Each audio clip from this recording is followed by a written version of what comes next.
What is up, guys? Brittany here with Brit's Hobby Shop, and today we're going to be discussing the 1969 D floating roof and no FG Lincoln Memorial Cent. So let's get into the video.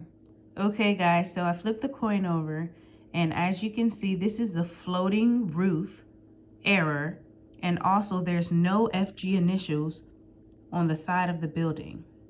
So let's get a closer look under the microscope.